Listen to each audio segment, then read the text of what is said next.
Hey everyone, I'm Lexi Wyer in Wilmington, North Carolina with BlueCoast Realty, and I'm here today with Troy Williamson, our mortgage guru, and welcome to Beers with Your Lender. Today we are going to talk about the importance of credit and what that means as far as what programs you qualify for, how much you qualify for, and Troy will take it away from here. Yeah, absolutely.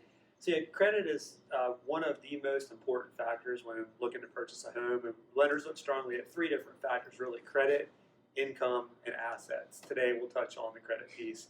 But credit scores can have such a big determining factor on the interest rate that you get, the loan program that you qualify for.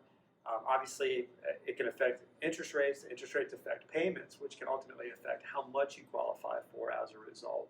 So it's super important, to know the impact that your credit can have moving forward on purchasing a home, and also the things that you can do to keep your credit in good order. A lot of times I frequently have conversations with people who are like, got out of college, I made some dumb decisions in college with credit card debt. You get multiple solicitations in college for credit cards, and you rack them up, and then you're basically stuck with balances that are maxed out, and that has a super negative impact on your credit score.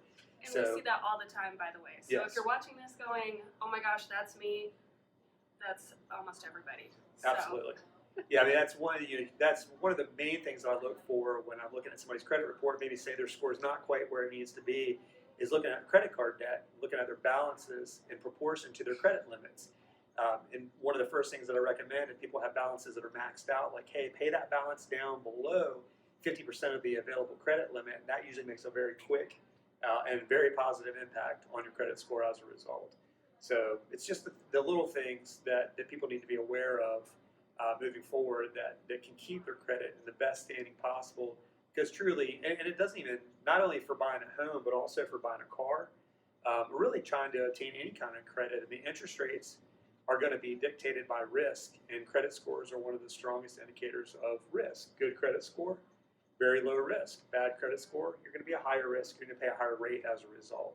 So, we just really today more than anything want to touch on the importance of credit when moving forward and purchasing a home, and how that can impact your ability to do so moving forward.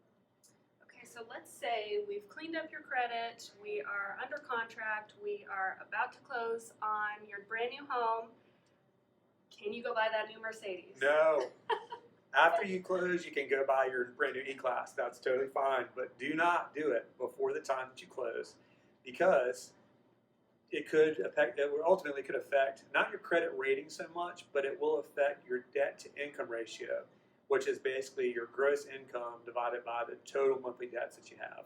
And if you add a car payment in there for a new Mercedes E-Class, then it's probably going to be a hefty payment. It's going to affect your debt to income ratio, and it could affect your ability to qualify moving forward. I do not want to be the one that's calling you the day of closing going, hey, we can't close anymore, or you need to go return your car. So definitely not a good idea to do that by any means.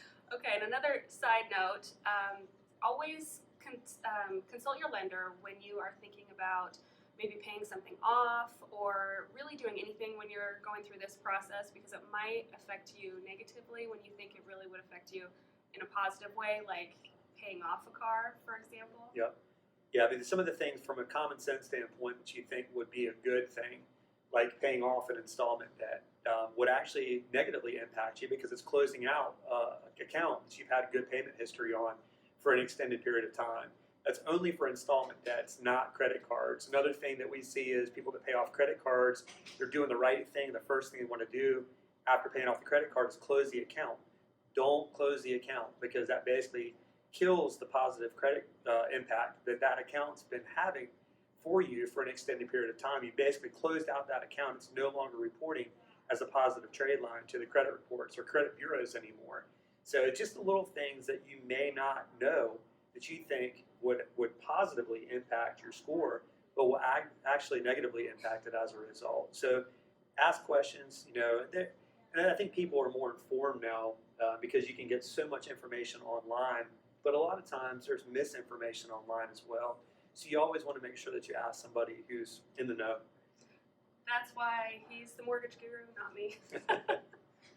All right. Well, thanks so much, Troy. Absolutely. And cheers to another Beers with Your Lender. Cheers.